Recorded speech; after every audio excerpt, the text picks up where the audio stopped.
Assalamualaikum Ustadz. Assalamualaikum warahmatullahi wabarakatuh. Alhamdulillah Ustadz, akhirnya bisa masuk juga. Terima kasih Ustadz, dan alhamdulillah Ustadz, kita bisa berkumpul lagi. Ustadz juga sehat walafiat, semangat selalu gitu Ustadz. Ya. Dan pada pagi hari ini Ustadz, kita telah membaca 2 ayat Ustadz, ayat ke-84 dan ayat ke-85, dan kami berikan kesempatan kepada Ustadz untuk memberikan nasihat dan tausiahnya untuk kami semuanya. Disilakan Ustadz. Assalamualaikum warahmatullahi wabarakatuh. Waalaikumsalam warahmatullahi wabarakatuh. Alhamdulillah, wassalatu wassalamu ala Rasulillah Sayyidina Muhammad bin Abdullah wa ala alihi wa sahbihi wa man tabi'ahum bi ihsan. Ada 3 kenikmatan besar ataupun kekayaan rohani yang patut kita jadikan landasan hidup bagi kita sekalian. Pertama adalah kita mempunyai Allah. Yang kedua adalah kita mempunyai Al-Quran. Dan yang ketiga adalah kita mempunyai Nabi Muhammad SAW. Ini 3 kekayaan hidup kita selaku kaum muslimin. Manakala orang itu sudah mempunyai 3 kekayaan itu, maka kita menghadapi hidup kita itu dengan baik, dengan enak, dengan tenang, tidak ada kegundahan apapun. Ya, baiklah. Saya akan memulai dengan yang pertama. Kalau kita sudah mempunyai Allah, artinya kita meyakini akan keberadaan Allah, kita meyakini bahwa Allah satu-satunya zat yang harus kita sembah, loyalitas kita kepada Allah juga tidak berkurang.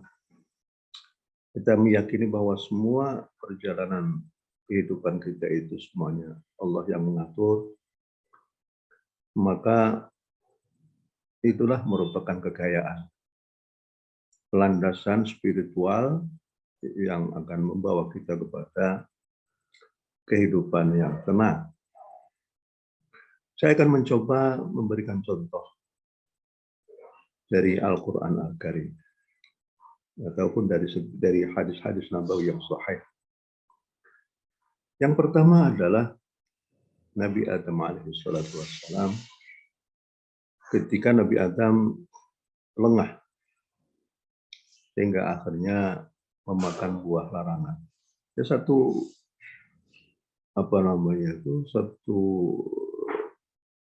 hal yang Allah ingin mencoba sampai sejauh mana manusia itu bisa terus beristiqomah dalam ibadah kepada Allah SWT. Tapi ternyata Nabi Adam dan Siti Hawa akhirnya memakan buah larangan. Ada hukum yang dilanggar oleh Nabi Adam. Akhirnya pakaian Nabi Adam dan Siti Hawa itu akhirnya terbuka dan dengan cepat keduanya meraih daun-daun yang ada di sorga, yang ada di taman itu untuk menutupi dirinya sendiri. Kemudian keduanya merasa menyesal sekali.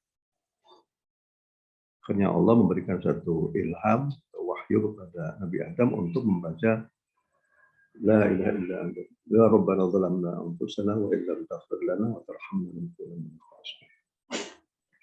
Nah, di sini doanya Nabi Adam itu tertuju semuanya kepada Allah Subhanahu wa taala. Kalau bukan Allah yang akan mengampuni, kalau bukan Allah yang memberikan rahmat, siapa lagi kita itu bergantung? Apakah bergantung kepada manusia yang tidak mempunyai kekuatan apapun? Apakah kita bergantung kepada manusia yang seringkali membuat kekecewaan kepada kita sekalian? Nah, disinilah spiritual manusia, seorang muslim itu akan diuji. Apabila menemukan satu cobaan hidup, maka satu-satunya yang harus kita kembali itu adalah kepada Allah Subhanahu wa Ta'ala. Yang kedua adalah Nabi Ibrahim. Nabi Ibrahim menghadapi satu cobaan yang sangat berat sekali.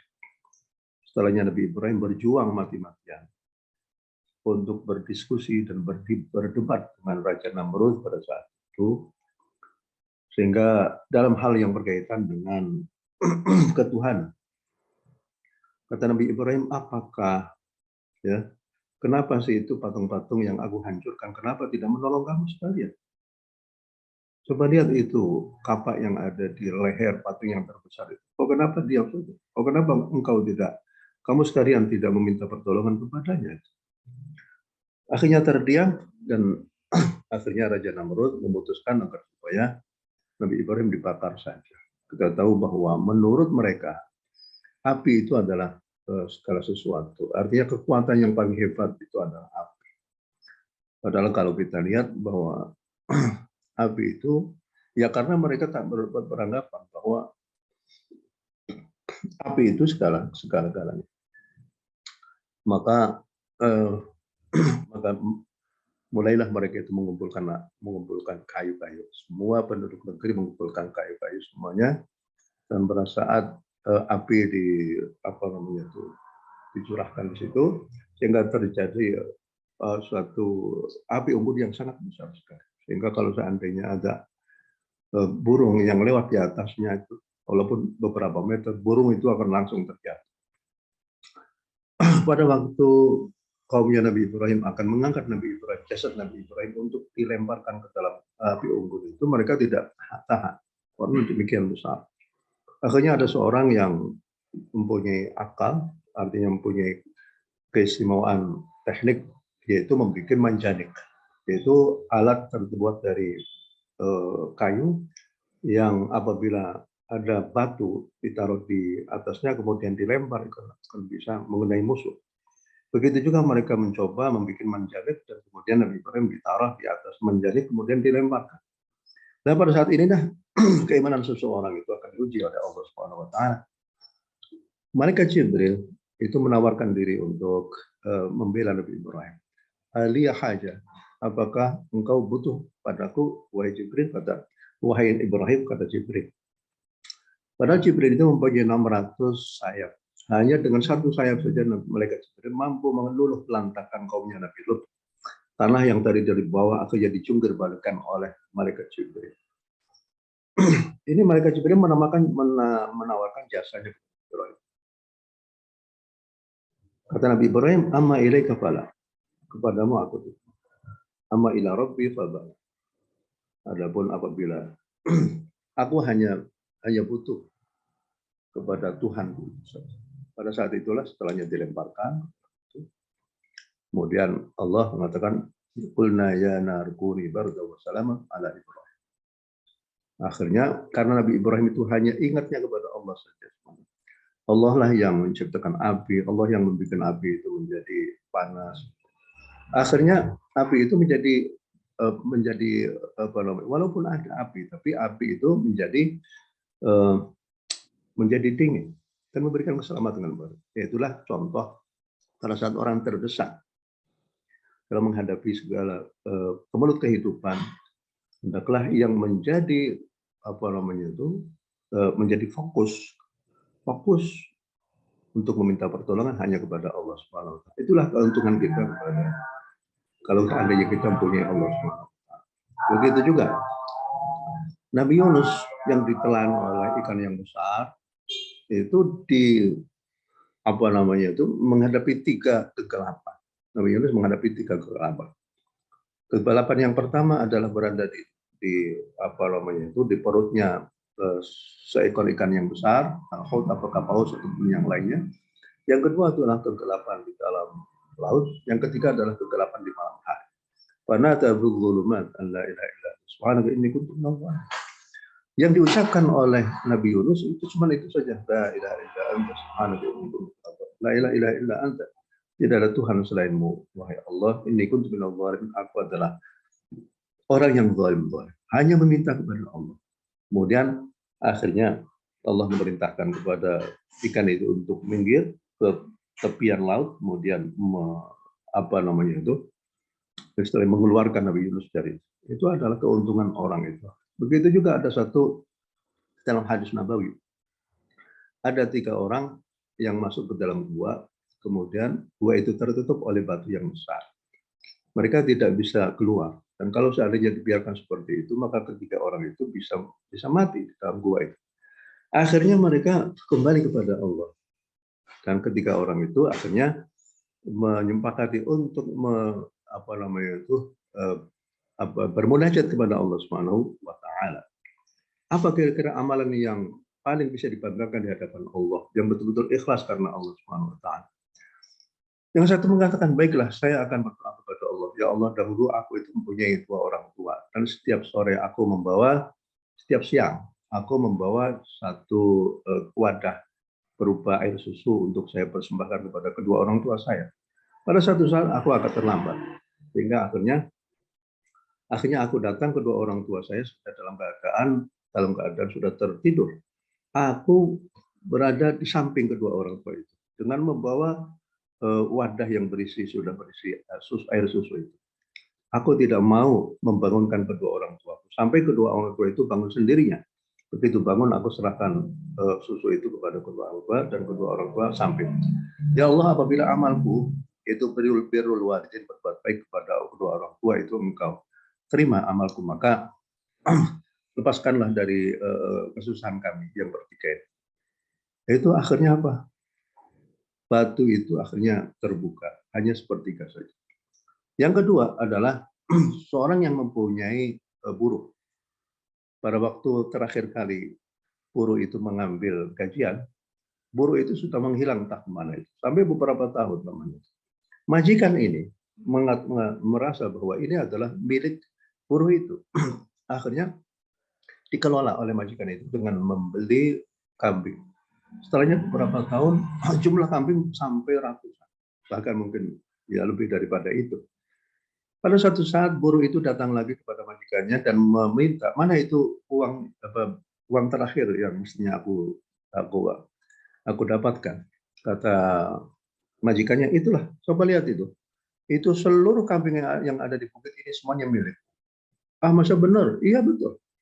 Ya sudah, akhirnya diambil oleh buruhnya itu dan merasa bersyukur kepada Allah Subhanahu wa taala. Kemudian barulah berdoa kepada Allah, ya Allah, apabila amalku ini, amalku, kata majikannya, apabila amalku itu adalah sesuatu yang engkau terima, maka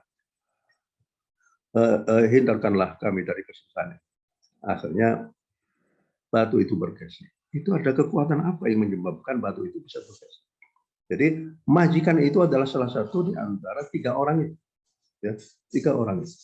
Yang ketiga adalah seorang yang akan berbuat zina dengan seorang perempuan yang sangat membutuhkan makanan, tapi orang itu tidak mau memberikan hutangannya kepada perempuan itu, kecuali perempuan itu menyerahkan dirinya kepada orang yang si kaya itu.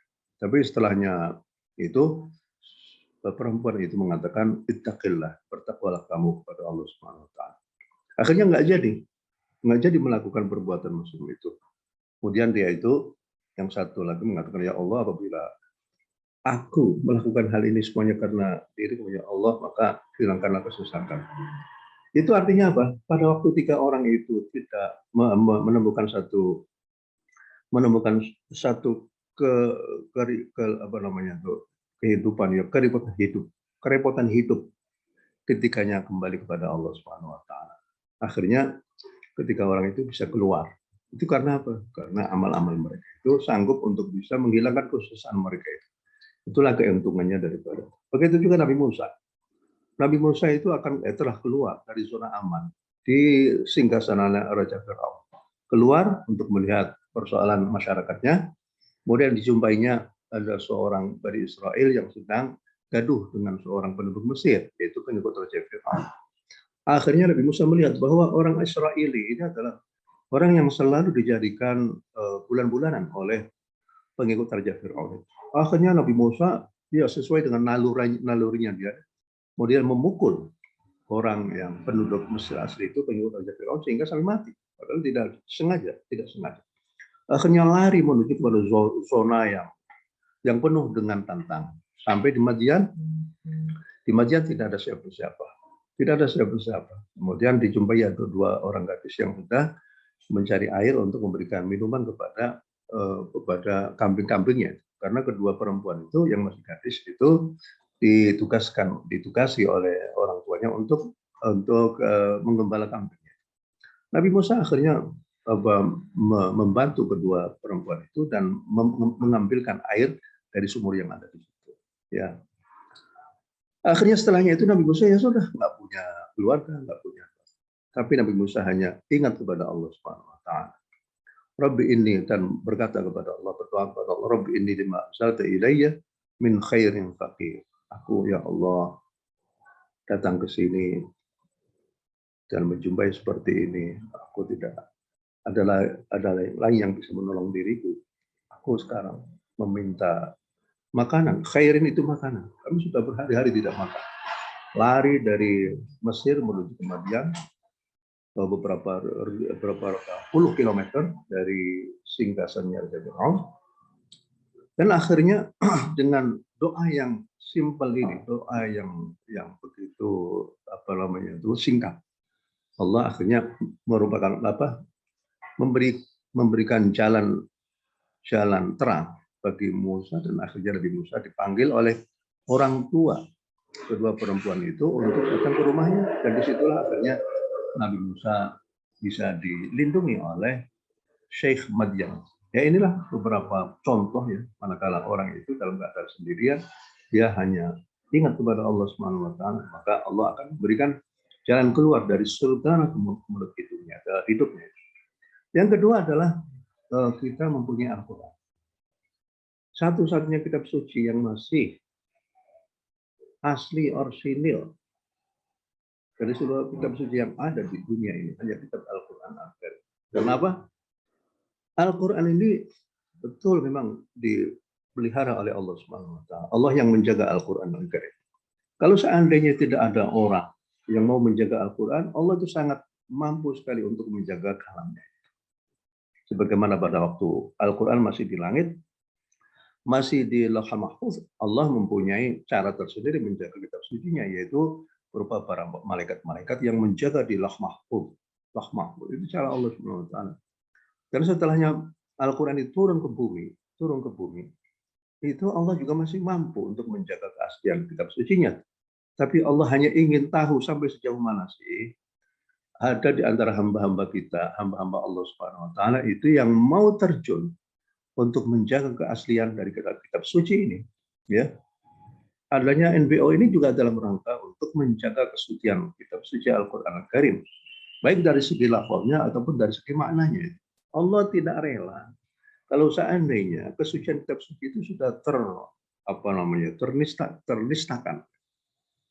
Allah ingin tahu sampai sejauh mana sih hamba-hamba Allah Subhanahu Wa Taala mau mengorbankan dirinya, mengorbankan dengan hartanya, mengorbankan dengan waktunya, mengorbankan dengan akal pikirannya, mengorbankan dengan energinya untuk agar supaya api Allah ataupun sinar Allah Subhanahu Wa Taala itu bisa terus menyinari alam semesta, agar supaya mereka mendapatkan pencerahan daripada Allah Subhanahu Wa Taala. Berbeda dengan kitab suci yang lain, itu ditandaskan di dalam Al-Quran sendiri, yuharrifunal kalima min ba'di mawadhi'i. Artinya orang-orang Yahudi atau Nasrani itu mereka telah melakukan satu kejahatan spiritual, kejahatan yang dalam bidang agama, yaitu kitab suci yang mestinya menjadi tumpuan harapan, kitab suci yang menjadi kita bisa bertemu dengan Al-Quran Al-Karim. Dengan Al-Quran kita bisa mengetahui tentang apa sih jalan hidup yang terbaik ya dalam melakoni kehidupan. Al-Quran, di dalam Al-Quran itu kita diberi petunjuk oleh Allah tentang siapa itu Allah, apa sifat-sifatnya, kekuasaan Allah itu bagaimana, sifat-sifat Allah itu bagaimana. Rasakan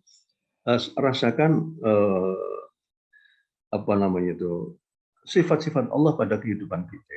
Apabila kita mempunyai Rahman dan Rahim, itu berarti adalah merupakan pancaran dari rahmat Allah Subhanahu wa taala yang sampai kepada kita sekalian. Apabila kita merasakan kenikmatan apapun, maka itu adalah pancaran dari Rahman dan Rahim Allah Subhanahu wa taala. Kita tahu tentang Allah, kita tahu tentang kemahasan Allah, kita tahu tentang sifat-sifat Allah melalui makhluk-makhluknya itu saja. Dan kita tahu tentang apa sih, bagaimana kita itu beribadah kepada Allah Subhanahu wa taala melalui di dalam Al-Qur'an Karim. Cara beribadah, cara kita berinteraksi dengan masyarakat, ya. Semuanya ada di dalam Al-Qur'an.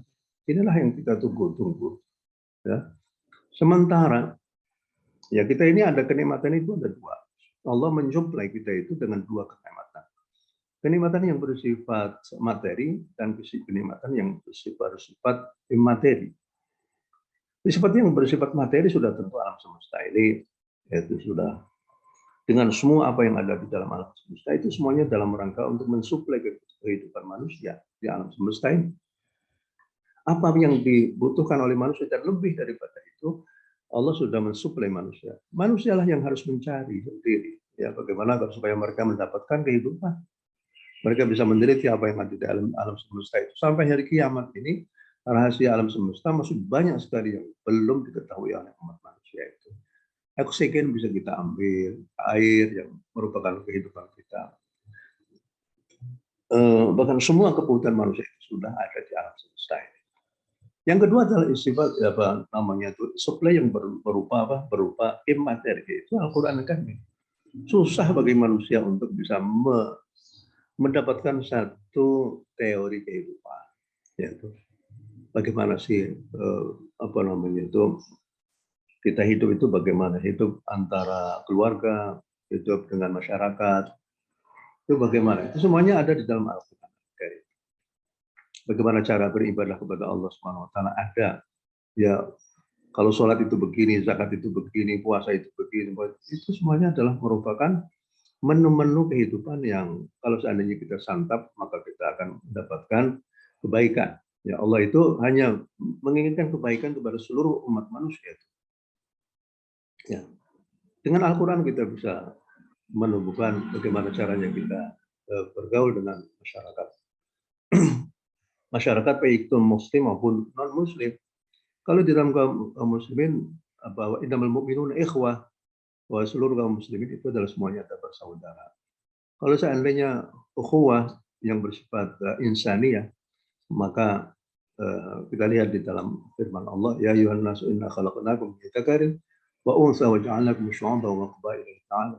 Kita itu perlu berkenalan dengan siapapun juga, tidak mengenal ras, tidak mengenal agama, tidak mengenal bahasa, tidak mengenal bangsa, semuanya itu merupakan ciptaan Allah Subhanahu wa taala.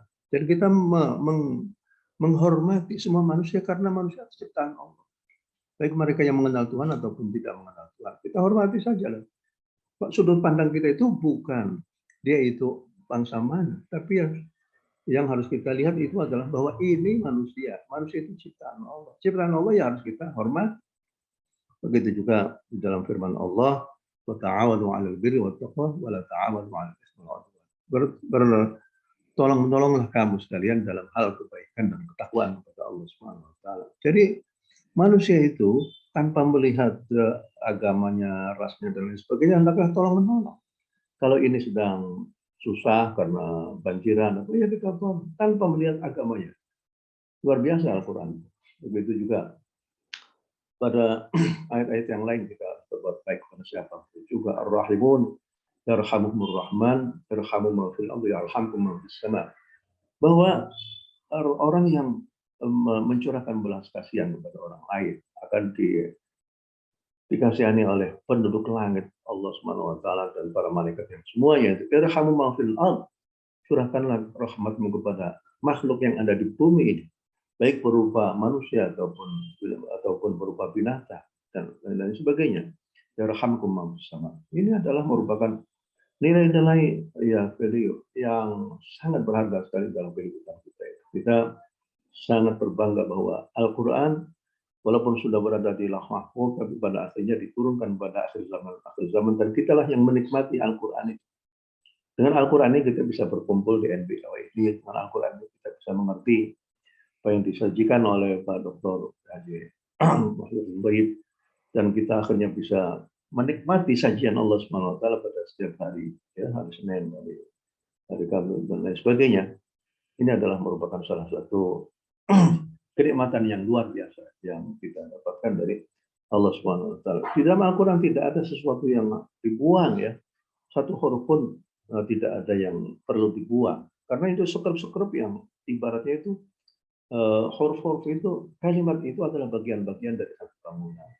Ayat itu juga bagian-bagian yang lebih besar lagi. Surah itu bagian yang lebih besar lagi daripada bangunan Al-Quran Al-Karim. Sementara kata-kata sambung itu katakanlah sekrup yang akan menghubungkan antara satu bagian dalam satu bangunan dengan bagian yang lain.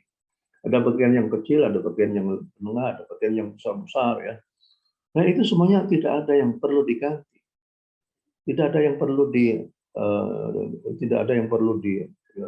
dibuang. Semuanya itu sesuai dengan tempatnya masing-masing. Oleh karena itu, kalau kita melihat, ya, Al-Quran Al-Karim itu kita renungkan, kita tadabburi suci Al-Quran, maka mestinya kita semakin mendalam keimanan kita itu. Allah itu ada punya dua kitab yang besar dan kitab yang kecil. Kitab yang besar itu adalah alam semesta itu. Kita tadabburi kehebatan Allah, kekuasaan Allah di alam semesta itu. Semua itu pancaran dari sifat Allah, baik sifat yang zat atau sifat yang fi'liyah, sifat dzati yaitu Allah. Kalau Allah itu mempunyai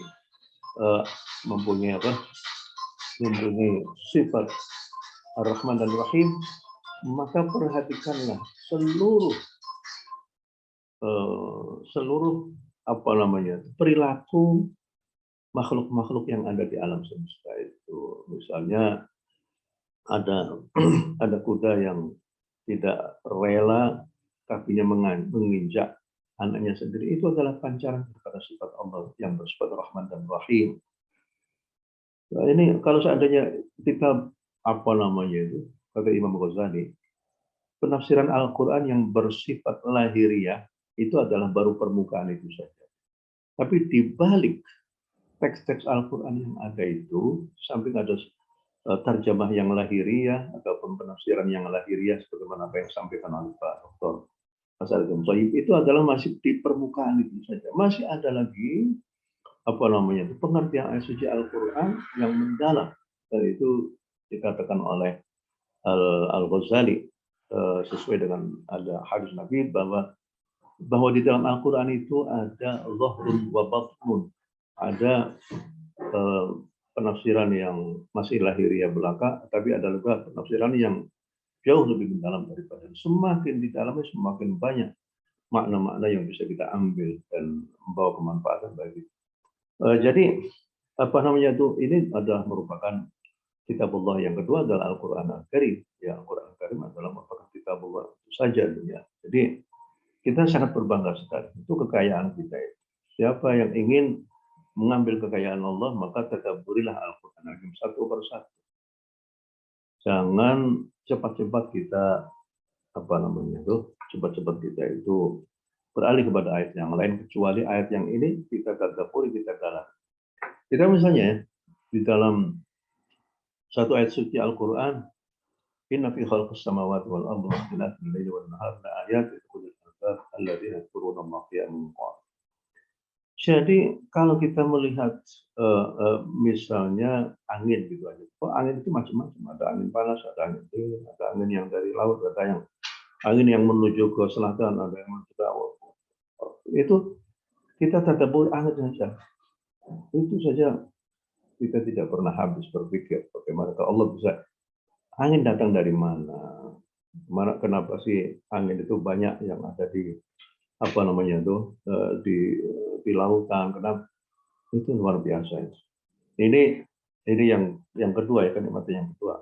Dan saya kira untuk menjelaskan secara panjang lebar itu diperlukan. Jamaah di dalam kitab Ihya Ulumuddin karya Al-Ghazali Itu bagaimana kita memahami Al-Quran, itu Al-Ghazali memberikan penjelasan yang panjang seperti itu. Yang ketiga itu adalah kita bisa menemukan Nabi Muhammad SAW. Jadikanlah Nabi Muhammad itu menjadi percontohan bagaimana manusia itu bisa mengimplementasikan pesan-pesan Allah yang ada di dalam Al-Quran. Ada contohnya gitu. Kalau seandainya tidak ada Nabi, bagaimana kita bisa melaksanakan titah Allah, bagaimana kita bisa melaksanakan keinginan Allah Subhanahu wa taala, perintah-perintah Allah dan apa yang diimbau oleh Allah Subhanahu wa taala. Untungnya kita itu mendapatkan Nabi Muhammad SAW. Jadi kalau seandainya kita disuruh untuk sholat, bagaimana sholatnya Nabi? Semuanya serba sempurna. Bagaimana puasanya Nabi? Nah, kita sebentar lagi mau masuk bulan puasa ya. Bagaimana Nabi itu menjalankan puasa? Itu contoh yang terbaik. Ya. Kalau seandainya Nabi itu bersabar, bagaimana sabarnya Nabi dalam menghadapi kaumnya yang demikian?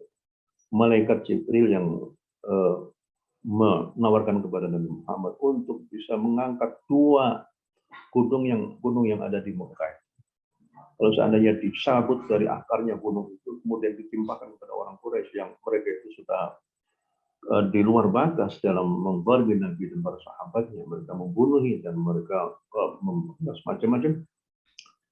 Nabi tidak ingin, karena kata Nabi, aku berharap bahwa di antara mereka anak-anak mereka pada akhirnya ada yang masuk Islam. Itu saja. Nabi tidak pernah mendendam. Apakah Anda orang yang bisa mampu seperti ini? Bagaimana Nabi itu kalau sholat malam? Bagaimana kalau Nabi itu, betapa Nabi itu melihat dunia itu adalah merupakan mamar, artinya darul mamar, yaitu merupakan bumi tempat kita beristirahat sejenak, ataupun juga bahwa kehidupan dunia itu adalah tempat untuk lewat gitu aja. Pada akhirnya kita harus berada pada suatu kehidupan yang jauh lebih hakiki lagi, bahwa kehidupan akhirat itulah kehidupan yang sebenarnya. Kehidupan di dunia itu hanyalah rame-rame, lahwun wa la'ibun, adalah main-main saja itu. Hendaklah orang itu jangan sampai menjadikan kehidupan di dunia itu menjadi tujuan utama. Makanya tadi disebutkan wala tu'jibka amwalihim wa auladuhum. Janganlah kita itu silau dengan keberadaan orang-orang yang tidak mengenal Tuhan. Orang-orang yang tidak mengenal Tuhan siapapun, apakah orang Cina atau orang-orang Barat, mereka enak saja menikmati fasilitas yang disediakan oleh Allah Subhanahu wa taala di alam semesta itu. Betul mereka itu maju dalam bidang pemikiran. Betul bahwa mereka itu maju dalam bidang ilmu pengetahuan dan sains dan teknologi. Betul bahwa mereka itu sanggup untuk bisa memperjalankan satelit-satelit mereka itu untuk bisa mendeteksi apa yang ada di bumi ini. Betul mereka orangnya ganteng-ganteng, orangnya sehat-sehat, orangnya pintar-pintar, orangnya kaya-kaya. Tapi kata Al-Quran, janganlah engkau itu silau oleh keberadaan mereka. Kehidupan di akhirat adalah jauh lebih bagus daripada itu. Apalah artinya kekayaan tanpa Tuhan? Apalah artinya kekayaan yang tidak mempunyai landasan kehidupan? Kita berbangga dengan agama Islam kita berbangga dengan Nabi kita Muhammad SAW, kita berbangga dengan kitab suci kita ini. Oleh karena itu, marilah kita terus mentadabbur kitab suci ini, dan semoga saja para bapak-bapak dan para ibu yang mengikuti NBO ini ya semakin bijak, semakin baik, semakin keimanannya semakin tangguh dalam menghadapi berbagai macam kehidupan. Sekian demikian. Assalamualaikum warahmatullahi wabarakatuh. Waalaikumsalam warahmatullahi wabarakatuh. Masya Allah, terima kasih Ustadz atas pencerahannya pada pagi hari ini. Semoga dengan apa yang Ustadz sampaikan mengenai bagaimana kategori dan kualifikasi nikmat yang telah diantarkan kepada kita semuanya, semoga kami dan kita semuanya lebih peka lagi di dalam menyikapi dan memahami akan pesan dan makna daripada nikmat-nikmat tersebut. Dan baiklah Ustadz, pada pagi hari ini sudah hadir beberapa pertanyaan yang ada di kolom chat ini. Yang pertama ingin kami membacakan atas pertanyaan yang disampaikan oleh Bapak Kristiono Sulistiono.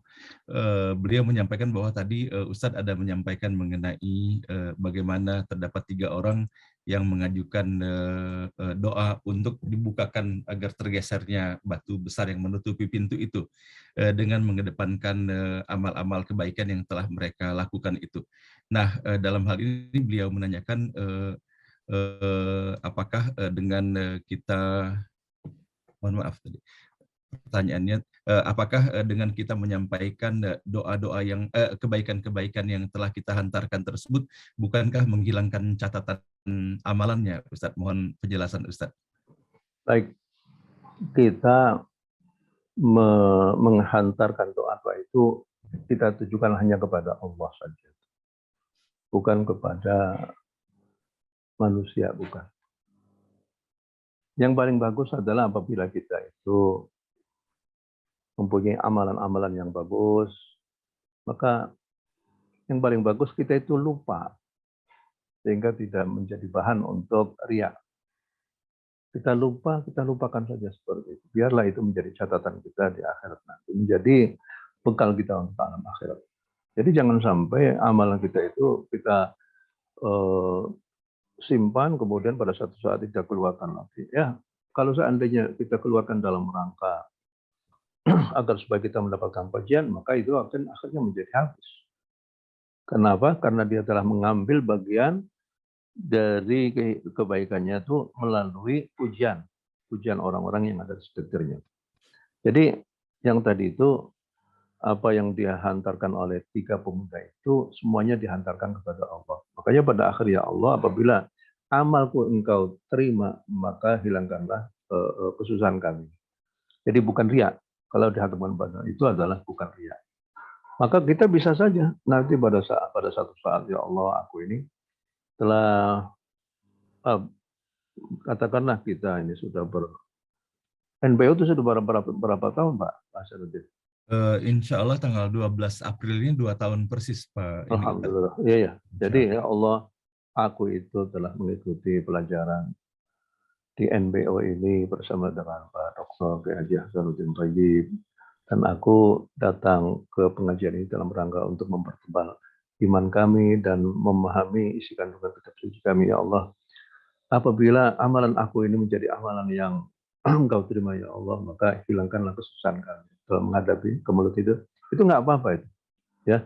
Asal yang penting dia ucapkan di kamar tersendiri, kita tengadahkan kedua tangan kita itu, kemudian kita berkata di hadapan Allah, ya, kepada Allah saja itu. Jadi nggak ada apa-apa. Tapi jangan sampai kita perbuatan kita itu kita sebarluaskan dalam rangka untuk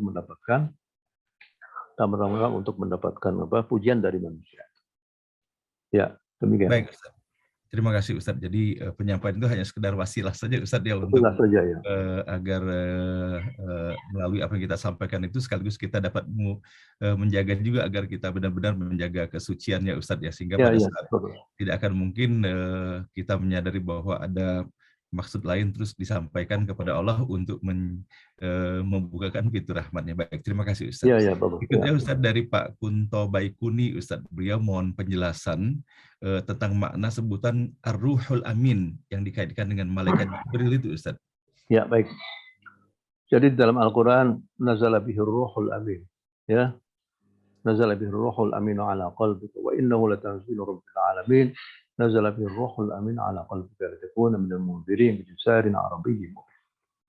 Al-Quran itu adalah kalam Allah yang disampaikan, diwahyukan oleh Allah melalui malaikat Jibril kepada Nabi kita Muhammad SAW. Kenapa Jibril itu menjadi roh? Kalau manusia tanpa roh, apa jadinya? Ya nggak ada artinya apa. Seonggok badan, jisim badan yang tidak ada artinya apa. Tapi kalau saya ada roh, barulah manusia itu hidup. Makanya kalau manusia tanpa wahyu, begitu juga, ya. Manusia tanpa wahyu nggak ada artinya apa. Sama seperti binatang yang lain. Binatang yang lain juga begitu hidup, ya makan, hubungan seksual, ya tidur, dan lain sebagainya. Apa sih bedanya antara manusia seperti itu? Yang satu punya akal, yang satu tidak punya akal. Tapi yang lain-lainnya sama saja, sama-sama saja. Yang membedakan antara manusia dengan binatang itu adalah karena adanya wahyu. Ya, ilmu tidak ada. Wahyu itu, yaitu pencerahan dari Allah Subhanahu Wa Taala. Maka Jibril dikatakan Ruhul Amin karena Jibril itulah satu-satunya malaikat yang percaya oleh Allah Subhanahu Wa Taala untuk membawa wahyu Allah. Dan wahyu itu seperti roh. Wahyu itu seperti roh. Sebagaimana roh itu bisa menjadikan badan seseorang menjadi hidup, begitu juga wahyu itu menjadikan manusia akan yang bisa tercerahkan. Itu yang paling penting itu. Ya, Al-Amin sangat dipercaya. Tapi kalau wahyu itu dibawa oleh malaikat Jibril, siapa lawan? Malaikat Jibril mempunyai kekuatan yang luar biasa. Dhu mirratin fastawa. Nazala bi ruhul aminu ala.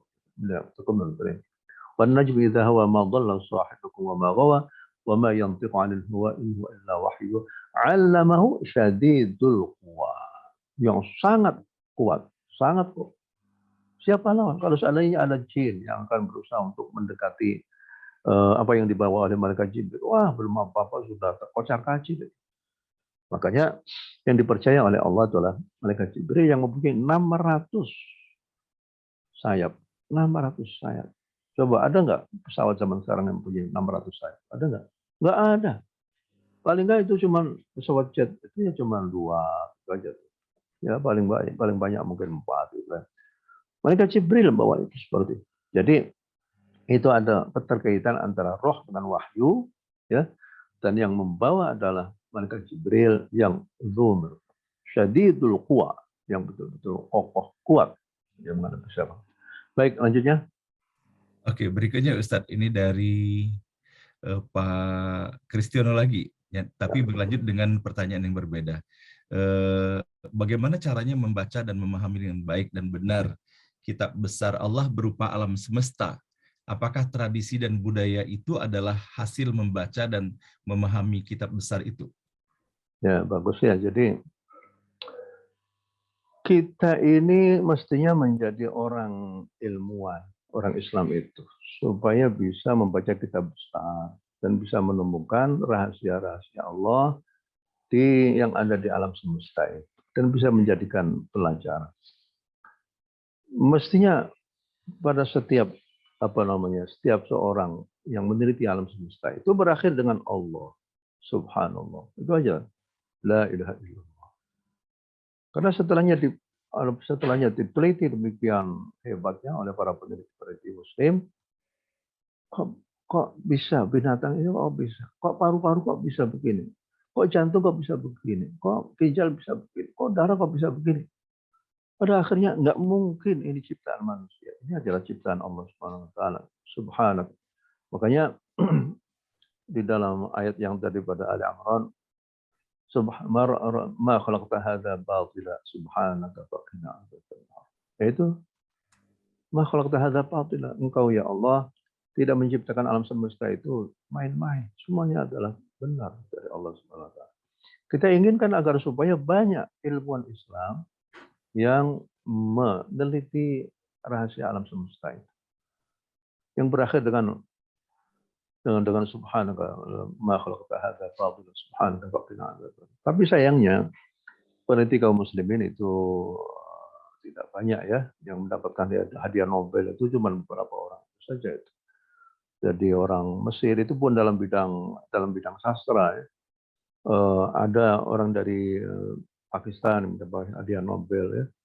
Ada orang dari Bangladesh ya tentang perbankan untuk pokok, untuk fakir miskin. Tapi sedikit yang dari kaum muslimin yang membawa hadiah Nobel dalam bidang ilmu pengetahuan dan teknologi. Sayang sekali. Padahal orang-orang dari barat itu mereka itu mendapatkan hadiah Nobel karena apa? Karena penelitian terhadap alam semesta. Alam semesta milik siapa? Milik Allah Subhanahu Wa Taala. Mereka sudah memanfaatkan alam semesta untuk menjadi bahan penelitian mereka. Tapi mereka begitu mendapatkan hadiah Nobel, mereka senang sendiri, mereka bisa menjual karya intelektual mereka itu kerjasama dengan satu pabrik sehingga akhirnya bisa mereka mendapatkan hadiah yang banyak sekali. dan itu mereka memanfaatkan diri mereka itu sendiri. Jadi itulah yang kita inginkan seperti itu. Yang mengatakan subhanaka faqina adzabannar, rabbana ma khalaqta hadza batila, itu semestinya itu orang Islam.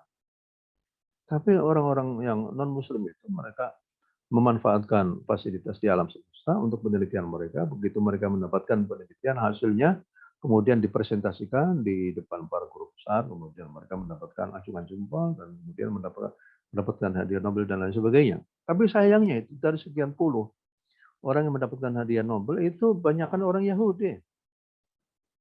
Banyakkan orang Yahudi. Orang-orang yang betul-betul melawan Nabi, melawan. Begitu juga yang lain-lainnya. Jadi itulah yang perlu kita tadabburi. Hubungan, jadi saya berharap ada ilmuwan Muslim itu mereka selalu menghubungkan penemuan mereka itu dengan ayat-ayat Allah yang ada di dalam Al-Quran. Ada ayat-ayat Allah yang ada di alam semesta dan ayat-ayat Allah yang ada di dalam Al-Quran Karim. Kalau ini berkaitan dengan dunia laut, mana ayat-ayat yang berkaitan dengan kelautan? Apabila ini berkaitan dengan flora dan fauna, mana ayat-ayat yang berkaitan dengan flora dan fauna? Dan seterusnya dan seterusnya. Ataupun dalam bidang ilmu sosial, Al-Quran juga di dalam Al-Quran ada fenomena-fenomena ilmu sosial, ya, ilmu kejiwaan manusia. Bagaimana juga Al-Quran menceritakan tentang ilmu-ilmu eksak, ya, ilmu eksak itu semuanya sama saja, semuanya dari Allah Subhanahu Wa Taala. Dan bagaimana supaya kita kaum muslimin itu bisa unggul dalam kedua bidang itu. Ya demikian Pak. Baik Ustaz. Berikutnya Ustaz dari Pak Iqbal Bustaman. Sebagaimana kita ketahui Ustaz, ada doa mustajab, ada tempat mustajab, ada waktu mustajab gitu Ustaz ya. Nah pada intinya kan bahwa kita semuanya berharap kan agar doa-doa kita kan diterima, diijabahkan Allah Ustaz. Nah apakah ada kriteria Ustaz agar doa kita itu menjadi bagian dari doa yang diterima Allah Ustaz? Yang paling penting dalam doa itu kita merasakan kebutuhan yang sangat kepada Allah. Itu yang paling penting itu seperti itu. Kita betul-betul menengadahkan kedua tangan kita itu kepada Allah dan kita yakin bahwa hanya Allah sajalah yang mampu untuk membukakan semuanya, bisa menghilangkan kesusahan dan lain sebagainya. Ini yang pertama. Artinya hajat kita kepada Allah itu sangat besar sekali. Ya Allah, ya Allah, ya Allah. Kita pancarkan semua itu hanya kepada Allah Subhanahu Wa Taala. Kalau perlu dengan menangis, kalau perlu dengan dan lain sebagainya. Atribut-atribut yang lainnya itu seperti waktu yang paling bagus itu sepertiga malam terakhir malam. Karena pada saat itulah Allah itu turun ke bumi, ya, ke langit dunia untuk menawarkan hal min mustaghfirin fa'aghfirullah. Apakah Anda di antara kamu sekalian, itu yang minta ampunan dariku, aku akan ampuni kamu sekalian. Hal min sa'ilin fa'udiyah. Apakah ada orang yang minta kepada? Ya, kalau seandainya banyak sekali orang yang menengadahkan kedua tangannya kepada Allah pada akhir malam, itulah yang paling diharapkan untuk begitu. Kemudian yang kedua itu dari segi waktunya itu, setelahnya sholat itu juga begitu. Karena setelahnya sholat kita telah bekerja untuk Allah. Setelahnya bekerja untuk Allah, ya kita minta kepada Allah, ya Allah, Rabbana atina fid dunya hasanah wa qina adzabannar. Itu juga begitu juga misalnya dekat dengan Ka'bah, apalagi di Multazam itu kita tempelkan ke pipi kita yang sebelah kanan kita itu, kemudian kita tempelkan kedua tangan kita, ajukan ke atas, kemudian tempelkan badan kita, yaitu dada kita itu ke bangunan Ka'bah, kemudian kita menangis di situ kepada Allah SWT.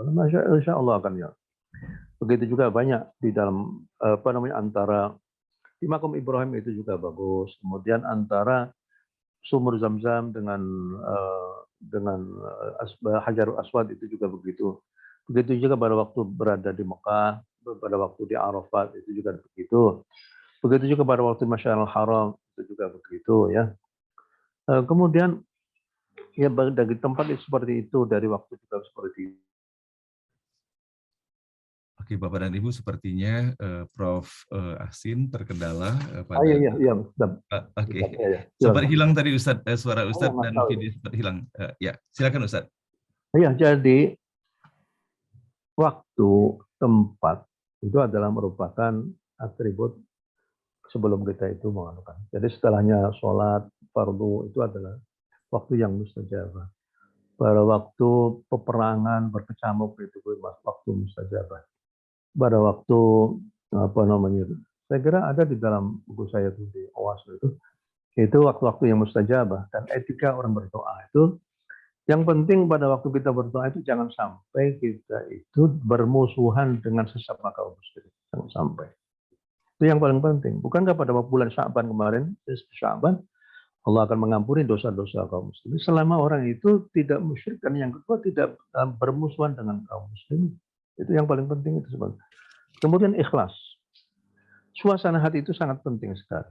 Suasana hati itu sangat penting. Itu keikhlasan dalam berdoa, dan hanya Allah saja, bukan yang lain. Allah itu tidak pernah mengecewakan. Yang sering mengecewakan itu adalah manusia. Ya. Yang sering mengecewakan itu adalah manusia. Tapi kalau Allah tidak akan mengecewakan.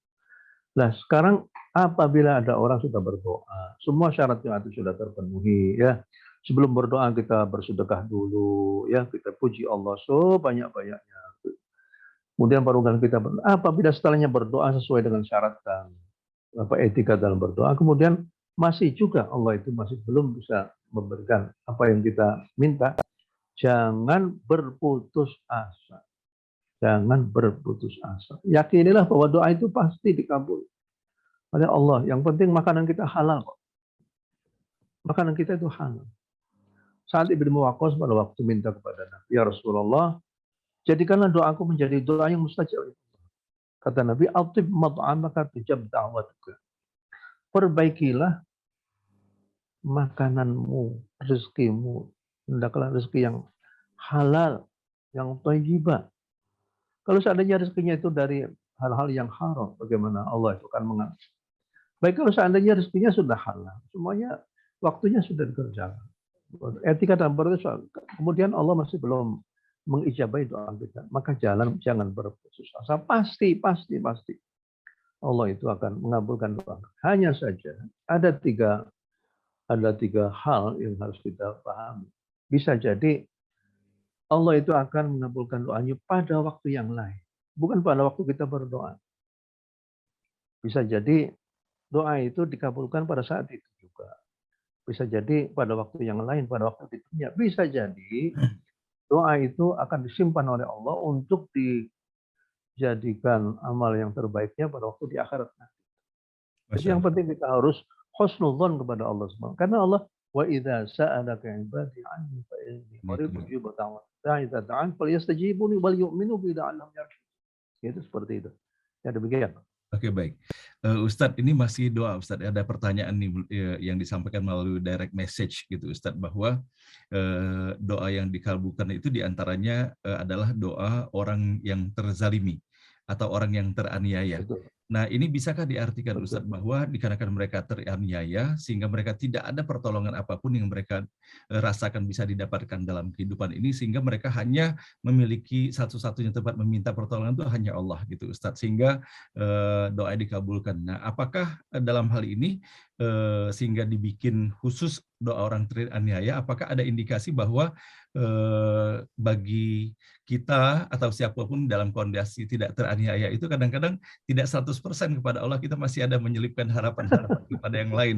Apakah ada unsur kontaminasi itu, Ustadz, sehingga membuat doa kita tidak semustajab seperti halnya doa yang disampaikan oleh orang yang teraniaya itu, Ustadz? Mohon penjelasannya. Ada seorang kiai begini, Pak Dr. Thayyib, ya. Kalau ingin doanya dianiaya, dia itu mukul orang. Kiai itu memukul orang. Begitu. Dan orang itu nggak salah apa-apa, ya. Jadi kiai itu memukul orang. Begitu orang itu merasa teraniaya, kiai itu minta kepada orang itu untuk berdoa. Untuk berdoa. Coba doa, kamu doa sekarang itu, coba doa. Ini nggak boleh ditiru yang demikian ini. Karena ada hadis Nabi, ittaqi da'watal maghrub fa innahu laisa bainaha wa baina Allah hijab, bainahu wa baina Allah hijab. Takutlah doanya orang yang teraniaya. Coba ya. Lalu Mu'adz bin Jabal disuruh oleh Nabi untuk berdakwah di Yaman. Kata Nabi, engkau akan datang ke Yaman, di sana ada orang ahli kitab yaitu Nasrani. Maka ajaklah mereka untuk bersyahadat. Kalau seandainya mereka sudah ikut, nurut, maka suruhlah mereka sholat. Kalau setelahnya waktu mereka itu nurut semua, sholat, barulah kamu katakan kepada mereka, perintahkan kepada mereka untuk melaksanakan zakat, menunaikan zakat. Tapi hati-hati ya, jangan mengambil harta yang paling bagus dari orang-orang yang ghani, orang yang kaya. Kalau dulu itu kan pakai dinar itu kan lempengan-lempengan itu ya. Jangan mengambil dinar yang bagus-bagus. Kalau seandainya mengambil misalnya dari buah kurma, jangan buah kurma yang paling nomor 1, jangan. Tapi yang pertengahan gitu saja itu. Ittaqi da'watal maghrub. Awas, jangan sampai engkau menzalimi mereka. Karena orang yang terzalimi apabila mereka berdoa kepada Allah, ya Allah. Padahal mereka mereka itu ada orang-orang Nasrani kan, yang sudah masuk Islam. Jangan sampai. Bahkan seandainya ada orang yang non-Muslim, kemudian dia yakin bahwa ada Allah itu. Mereka minta kepada Allah. Mereka dipukuli tanpa ada apa. Ya, jadi orang yang mazlum, kemudian mereka doa kepada Allah, yakin bahwa Allah saja yang, maka itu bisa jadi doanya mereka itu doa yang akan diijabahi oleh Allah Subhanahu wa taala. Orang yang dizalimi apa saja lah. Ya. Orang yang ada orang berhutang kepada dia, kemudian pada waktu ditagih malah mengancam-ngancam yang semacam itu. Ya itulah orang yang zalim. Makanya beruntunglah bagi orang yang dizalimi, Pak. Orang yang dizalimi beruntung karena dia mempunyai kesempatan untuk berdoa kepada Allah Subhanahu wa taala. Janji Allah itu akan mengijabahi doanya orang-orang yang dizalimi. Ya, demikian. Baik. Baik Ustadz. Ini ada selingan Ustadz agar lebih seru lagi ini. Peserta kita Pak Iqbal ingin mempersembahkan sebuah puisi dan nanti di akhir acara ada persembahan satu lagi dari Ibu Fadlun. Jadi sekarang kepada Pak Iqbal, ini persembahan untuk Ustadz dan kita semua. Kepada Pak Iqbal kami persilakan. Baik, ya. Silakan Pak Iqbal. Baik Pak Hasan. Ya alhamdulillah nih Pak Hasan. Pak Hasan selalu kok dikasih Allah menjodohkan saya baca puisi itu selalu dekat sama acaranya dengan ketemu guru besar kita, Profesor Aksil. Ya, makasih. Ya mohon maaf semuanya untuk sahabat-sahabat JNBO. Izinkan saya bacakan puisi ini. Assalamualaikum warahmatullahi wabarakatuh. Waalaikumsalam warahmatullahi wabarakatuh. Judul puisinya Jelang Ramadan. Suatu saat aku terpaku memandang bulan purnama. Begitu indahnya cahaya sejuk yang dipancarkannya. Menyinari semesta alam bersahabat dengan samudra. Makin memancarkan pantulan cahaya. Berlanjut rasa mencari ketentraman. Namun teraduk-aduk kalbu dengan keragaman. Tersentak-sentak karena kemungkaran. Apakah aku masih mengaku dalam kenyamanan? Begitu banyak kemaskulan yang tak terhindarkan. Tersentak kalbu disadari bulan tergilir diganti matahari. Merenung sikap hanyut dalam hari yang silih berganti. Tersadar sudah menghirup hawa Ramadan yang suci. Ya Rabbi, dapatkah kugapai ibadah yang ku nanti-nanti. Semoga niatku ini Engkau ridhoi. Masya Allah, Masya Allah. Sekarang kami berada di Sya'ban. Dalam kalbu berpengharapan. Apakah aku mampu menjelajahnya sampai takbiran? Bertarawih dengan khusyuk penuh kepasrahan. Karena halangan corona sudah bisa ditaklukkan. Masya Allah. Marhaban ya Ramadan.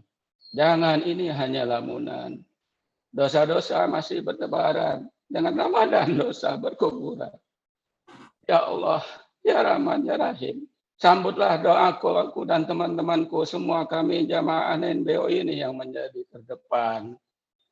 Dapat karuniamu dengan kebahagiaan. Bersatu padu rasa raga, jiwa yang dapat kesucian. Dengan harapan dosa-dosa sudah dihabiskan dengan penuh ampunan. Masya Allah. Amin ya Rabbal Alamin. Assalamualaikum warahmatullahi wabarakatuh. Waalaikumsalam warahmatullahi wabarakatuh. Masya Luar Allah, biasa. Pak Iqbal. Ya. Yang ini pantas mengomentar ini guru kita, Prof. Hasin. Silakan, Prof. Di dalamnya juga kan terkait dengan apa yang disampaikan, terdapat doa di dalamnya. Mohon komentar dari Prof. Hasin. Iya, jadi seorang penyair penuh dengan imajinasi dan penuh dengan informasi. Informasi menyatu dengan imajinasi. Imajinasi Bapak Iqbal ini sangat dalam. Dan informasinya juga begitu juga sangat banyak sekali.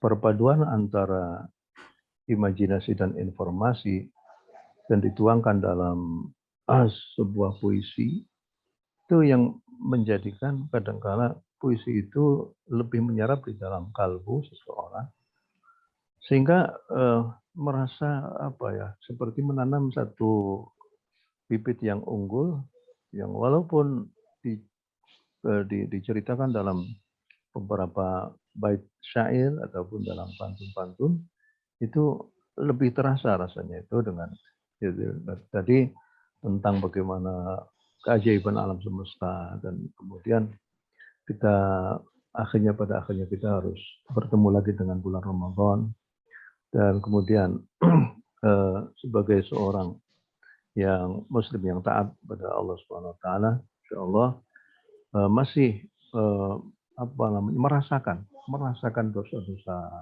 Dan itu bagus sekali. Ya, seorang muslim hendaklah merasa bahwa dirinya penuh dengan dosa. Apakah sudah diampuni oleh Allah? Mudah-mudahan saja diampuni Allah. Dan ini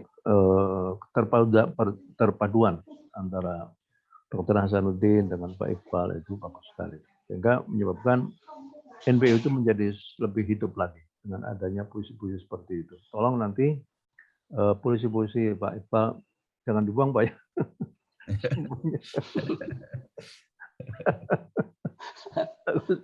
Makasih Pak Iqbal. Baik, Insyaallah di notes, Ustaz. Terima kasih banyak. Terima kasih. Baik, Pak. Baik, terima kasih Pak Iqbal. Terima kasih juga Pak Hasan. Pak Hasanuddin, saya selipkan satu pantun aja lah. Bulanku Sya'ban merangkak pelan. Bulan Ramadan sudah menunggu. Ingin menyahut ahlan wa sahlan. Inikah tanda orang yang sedang rindu. Nah, itu aja. Masya Allah. Masya Allah, Pak Ustaz. Silakan Bu Fatul. Terima kasih, Prof. Ya, baik, Ustadz, terima kasih atas apa yang telah disampaikan untuk mengomentari yang disampaikan oleh Pak Iqbal. Semoga Pak Iqbal terus bersemangat, apalagi kita akan menulis buku ya Ustadz ya, dan Bapak Ibu sekalian, guru kita Prof. Hasin Sakho adalah merupakan salah seorang kontributor tulisan di buku beranda NWO yang insya Allah sedang digarap dengan ketuanya oleh Ibu Emi Barokah. Mudah-mudahan dapat kita laksanakan dengan menyajikan tulisan-tulisan terbaiknya. Nah, baiklah Ustadz, sebelum Baik, kita satu lagi Pak, mendengarkan, satu lagi. ya satu lagi silakan Ustadz. Ini satu lagi.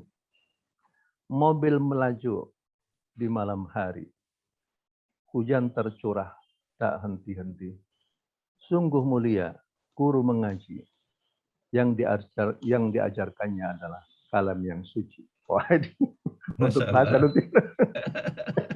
Masya Allah Ustaz. Terima kasih. Nah Ustaz, baiklah Bapak Ibu sekalian, telah sama-sama kita dengarkan puisi Pak Iqbal.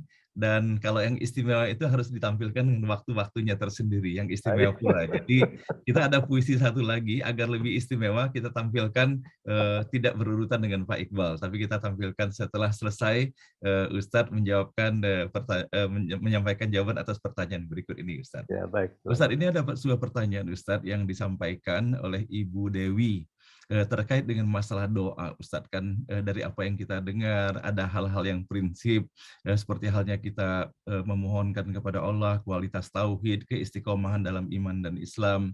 Tetapi sebagai manusia biasa kan kita terkait juga dengan kebutuhan kita sehari-hari yang kita inginkan mendapatkan pertolongan juga, gitu kan ya Ustadz ya. Nah, bagus. Ya, nah sehingga seperti halnya Rasulullah juga mengajarkan kepada kita dan kegiatan doa banyak sekali diajarkan. Nah sehingga beliau mempertanyakan dalam hal ini Ustadz, apakah doa itu sepatutnya hanya kita simpan atau kita sampaikan untuk hal yang prinsip banget, yang besar-besar saja, ataukah hal yang kecil-kecil remeh-temeh pun kita tetap diperbolehkan meminta kepada Allah itu? Bagus. Yang remeh-temeh juga bagus. Karena apa? Karena yang penting itu bukan remeh-temehnya, tapi yang penting adalah keikhlasan kita dalam meminta kepada Allah. Itu yang paling penting. Bahwa yang materi dari doa itu ada yang doa yang besar, yang apa gitu ya. Ada juga yang remeh-temeh. Ya Allah, kenapa sih itu sandal saya tadi hilang? Ya nggak apa-apa. Ya sandal hilang, minta saya sama Allah. Ya nggak apa-apa ya. Masya Allah. Ya, jadi semuanya apa saja. Ud'uni astajib lak. Mintalah kepada aku akan. Bisa jadi setelahnya kita itu kehilangan motor atau segala, minta kepada Allah. Ya Allah. Kemudian bisa jadi Allah punya cara tersendiri bagaimana Allah itu mengganti barang yang hilang itu dengan cara Allah sendiri. Ada sajalah akhirnya orang menolong kita. Ya, baik ya. Baik. Dan terakhir Ustadz, sebelum kita mendengarkan puisi dari Ibu Fadun, Ustadz ada pertanyaan juga Ustadz. Kan kita kan kadang-kadang banyak sekali ada permasalahan dalam kehidupan ini Ustadz, gitu kan ya. Dan kita berdoa kepada Allah meminta diberikan solusinya. Nah kemudian ketika kita sholat itu kan kita pengen khusyuk gitu Ustadz. Nah tapi sering sekali di tengah kita membaca ayat-ayat itu, tiba-tiba persoalan yang kita sampaikan dalam doa sebelumnya itu terlintas dalam sholat itu. Nah apakah hal ini menunjukkan kita tidak khusyuk dalam sholatnya, ataukah justru inspirasi yang diberikan daripada ketika kita melaksanakan sholat itu adalah bonus yang Allah berikan kepada kita, Ustadz? Mohon pencerahannya. Ya baik, jadi mestinya fokus perhatian kita itu hanya kepada Allah Subhanahu wa taala. Tapi juga kalau seandainya kita membaca iyyaka na'budu wa iyyaka nasta'in, apa yang kita minta dari Allah bisa saja kita mintakan kepada Allah pada waktu kita membaca iyyaka. Karena itu adalah jantung daripada surah Fatihah itu ada pada ayat ini. Iyyaka na'budu wa iyyaka nasta'in. Jadi kalau seandainya kita itu meminta apa pada waktu kita mengucapkan iyyaka na'budu wa iyyaka nasta'in, kita baca pelan saja, kita tumpahkan semua gundah gulana kita itu kepada Allah. Karena nasta'in minta pertolongan apa saja. Ya, jadi itu merupakan praktek pada waktu iyyaka nasta'in itu seperti itu. Ya, jadi nggak apa-apa begitu. Ya. Baik, Ustadz, berikutnya kita undang Ibu Fadun. Silakan Ibu Fadun untuk mengantarkan puisi yang syarat maknanya untuk kita semuanya kepada Ibu Fadun. Kami persilakan. Assalamualaikum warahmatullahi wabarakatuh. Prof. Asin, Masya Allah. Mohon maaf di seling ya Pak. Iya, alhamdulillah. Biar penutupnya ini saya juga malu tadi kalau ada Pak Iqbal sama Prof. Asin yang udah mantap. Jadi biarlah NBO udah mulai lupa sedikit apa isinya. Jadi mendengar puisi saya yang terakhir sebagai penutup ya Pak Hasan. Itu namanya husnul khitam. Namanya husnul khitam. Terima kasih Pak Hasan kesempatannya. Yang Silakan saya Bu hormati Fadlun. Prof. Asin dan teman-teman NBO. Subhanallah, Masya Allah tadi ceramahnya yang luar biasa dari Prof. Asin. Sedikit saya meringkasnya. Bismillahirrahmanirrahim. 3 kekayaan hidup.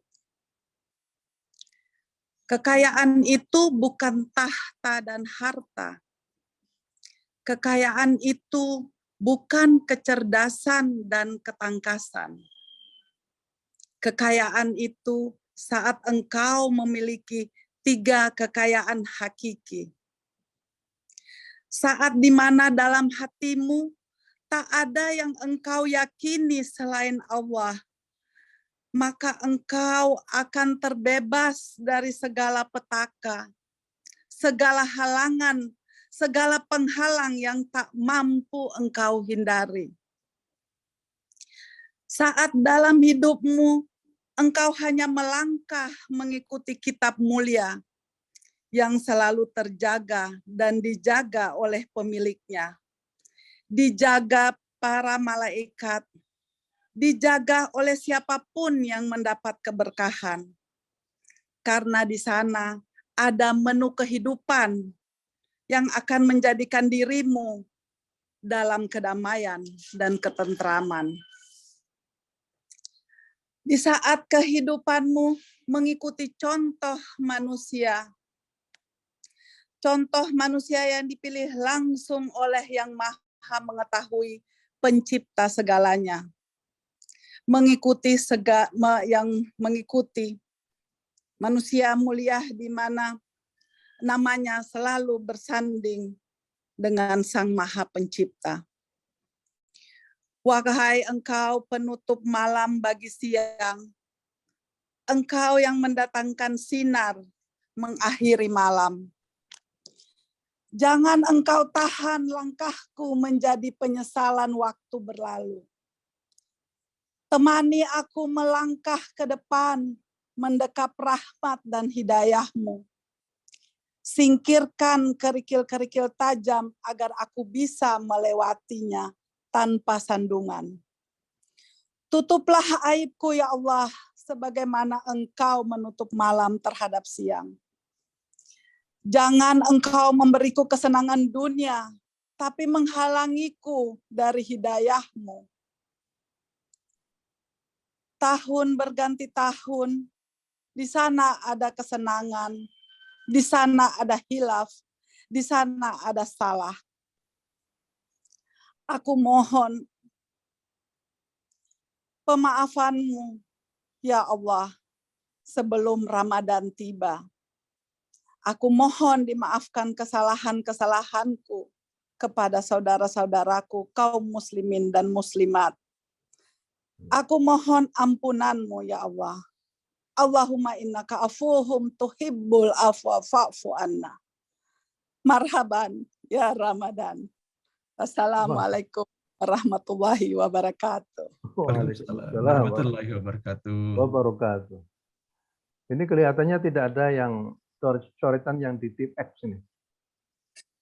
Langsung jadi. Luar biasa. Jadi ini merangkum. Ini kecerdasan merangkum ini satu keistimewaan tersendiri ya. Seakan-akan apa yang tadi saya jelaskan itu dirangkum semua, itu sebagai syarah aja.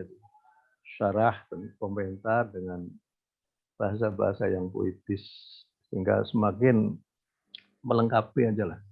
Melengkapi apa yang tersajikan pada pagi hari. Jadi pagi hari ini kita mendapatkan sarapan yang bagus-bagus semua ini. Dari Pak Sadudin.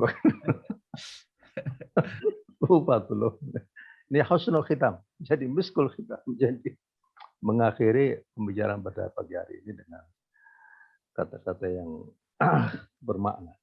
Ya, terima kasih Bu Fadlun. Alhamdulillah. Bu Ya. Fadlun luar biasa, bagus Bu Fadlun, terima kasih. Dan insya Allah nanti atas izin Bu Fadlun, setelah coret-coretnya dirapikan bisa kita share nanti bersama puisi Pak Iqbal nanti untuk Bapak dan Ibu semuanya peserta NBO ini. Nah baiklah Ustadz dan Bapak Ibu semuanya, sampailah kita pada pagi hari ini. Kembali kita ingin mendengarkan renyahnya sambutan yang akan disampaikan oleh Profesor Dr. Suharyadi, Rektor Universitas Dian Nusantara, kepada Prof. Suharyadi. Kami persilakan Prof, tolong di-unmute audionya.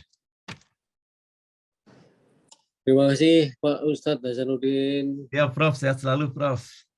Bapak Kiai Haji Profesor Afrin Cako yang kita muliakan bersama. Bapak Ibu peserta ngaji bareng online yang masih bertahan 330 orang. Assalamualaikum warahmatullahi wabarakatuh. Waalaikumsalam warahmatullahi wabarakatuh.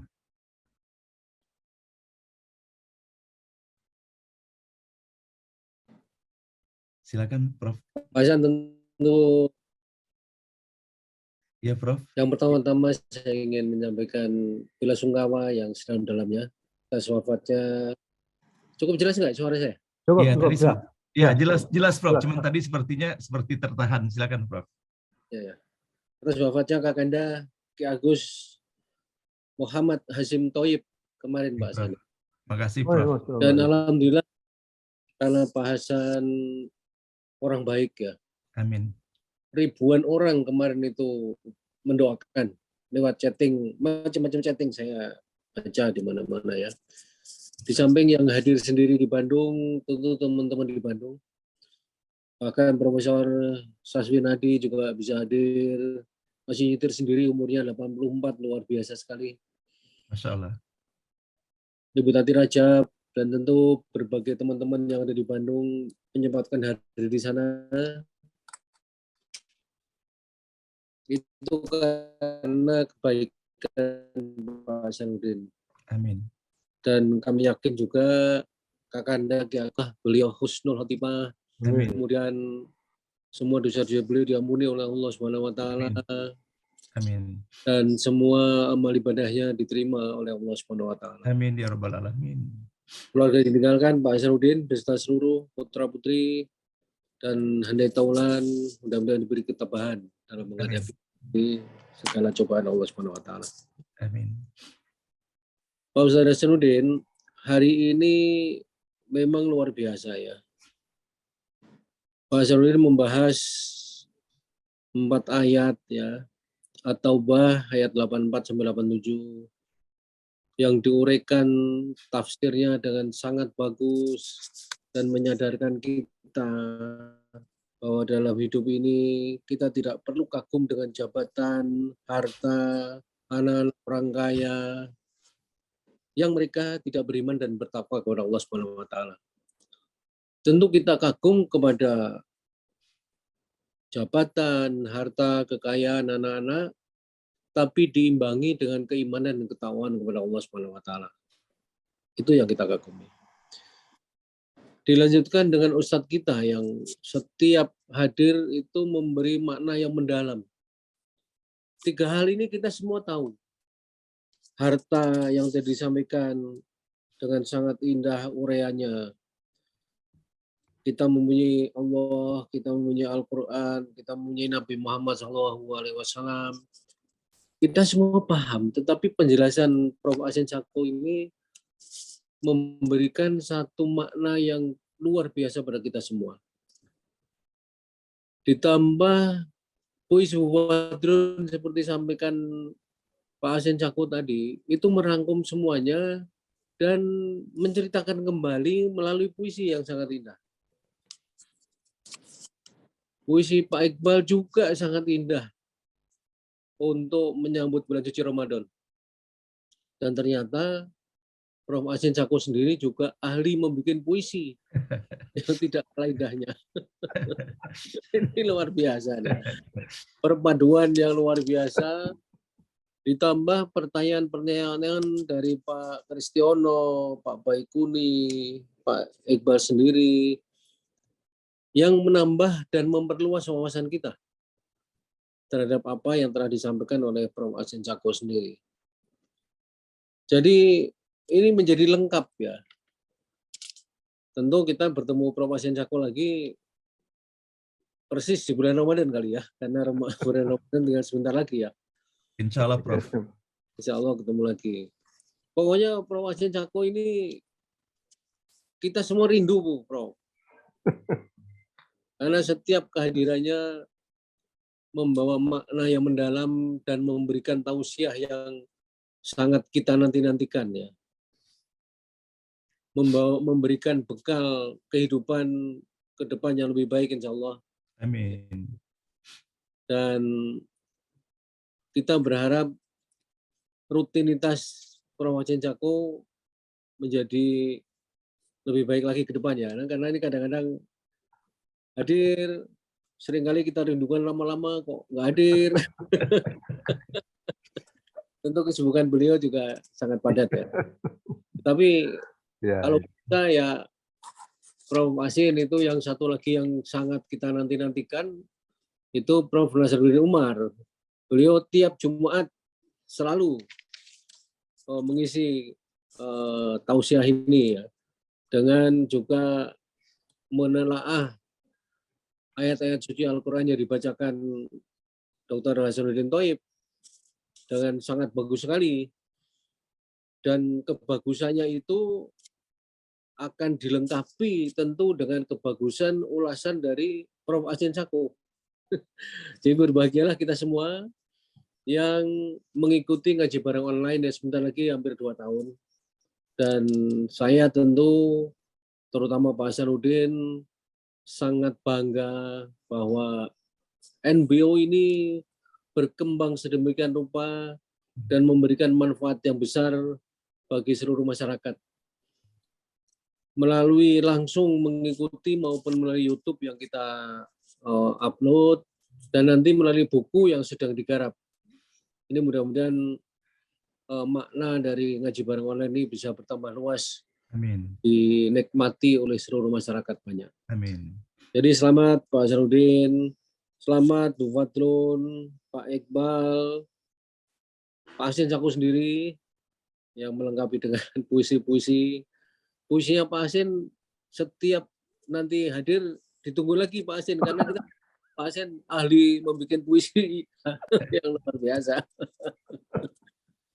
Dan ditambah Pak Akhlus ya, banyak ahli-ahli membuat puisi di grup ini, dan itu akan mewarnai ngaji bareng online kita. Terima kasih Pak Hasanuddin. Ya, Udah Prof. jam 8.11 di ya. saya. Melebihi jatahnya harusnya jam 8. Tapi isi dengan hal yang sangat bermanfaat, saya kira semuanya juga tidak keberatan untuk ditambah.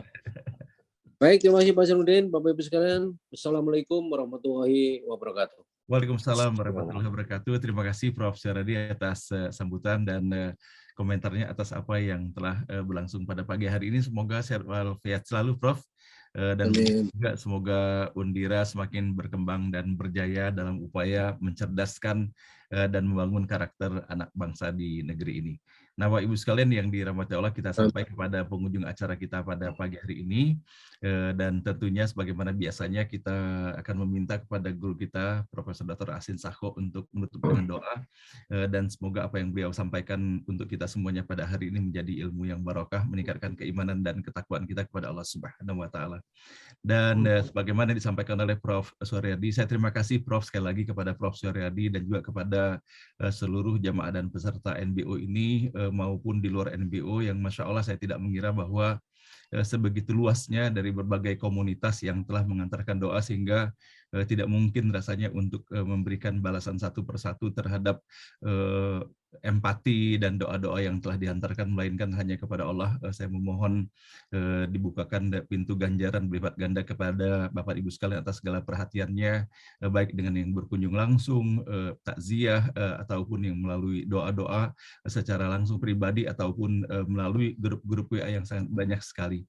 Dan mudah-mudahan hal itu menjadi pembuka pula pintu rahmat barokah dari doa Allah bagi abang saya, Kakanda Dr. Andes Muhammad Hashim Thoyib.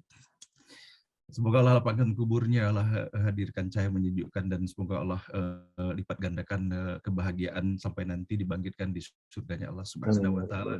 Amin ya rabbal alamin. Dan beliau pada tanggal 26 Maret ini ada tanggal lahir beliau sebetulnya. Jadi beliau hanya 1 minggu ya sebelum beliau kembali berulang tahun, beliau sudah dipanggil oleh Allah Subhanahu wa taala.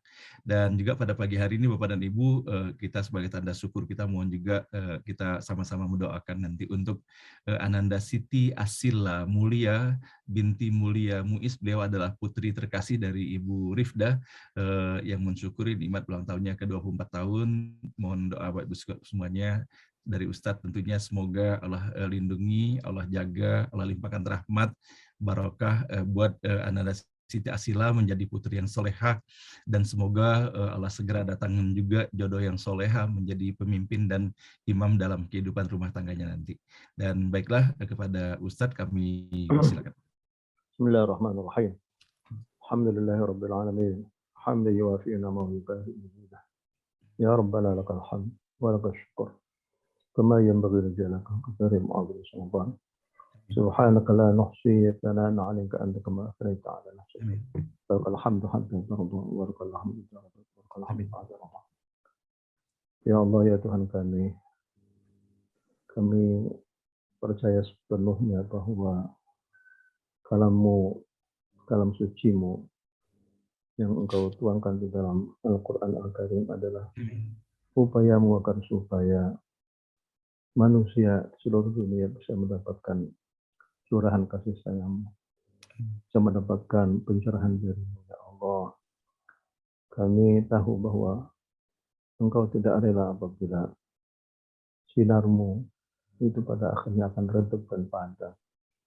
Oleh karena itulah kami semua di sini di grup NBO ingin agar supaya sinar-Mu itu terus menyala di persada alam semesta ini, menyala terus melalui NBO.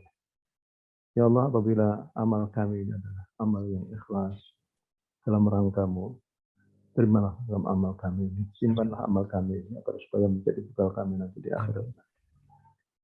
Ya Allah ya Tuhan kami, benar lagi kami akan menemui bulan suci-Mu bulan Ramadan. Berikanlah demi kekuatan, panjangkanlah umur kami agar supaya kami semua, terutama anggota NBO ini, agar bisa menemukan bulan suci-Mu, sehingga aku bisa bersimpuh di hadapan-Mu pada malam hari, di waktu kegelapan malam. Kami ingin kembali berbisik dengan-Mu tentang gundah gulana hati kami.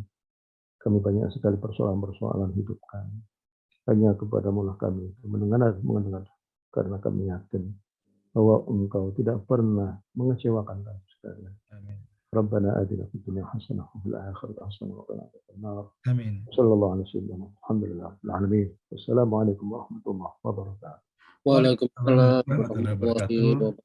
Terima kasih Ustadz atas tausiah dan kehadirannya. Semoga Ustadz sehat walafiat selalu, diberikan kemudahan dan keberkahan untuk terus memberikan pencerahan dan manfaat bagi umat. Insya Allah sebagaimana biasanya kita akan berjumpa 2 minggu lagi Ustadz di dalam acara ini. Semoga Ustadz sehat walafiat selalu. Terima kasih kepada Prof. Syaradi, kepada Pak Iqbal, kepada Bu Fadlun, kepada Pak Kunto, kepada Pak Kristiono, serta Bapak dan Ibu, para peserta NBO. Terima kasih atas perhatiannya. Semoga hari ini menjadi hari yang barokah bagi kita semuanya, dan sama-sama kita mengakhirinya mengucapkan alhamdulillah dan wabillahi taufik wal hidayah. Wassalamualaikum warahmatullahi wabarakatuh.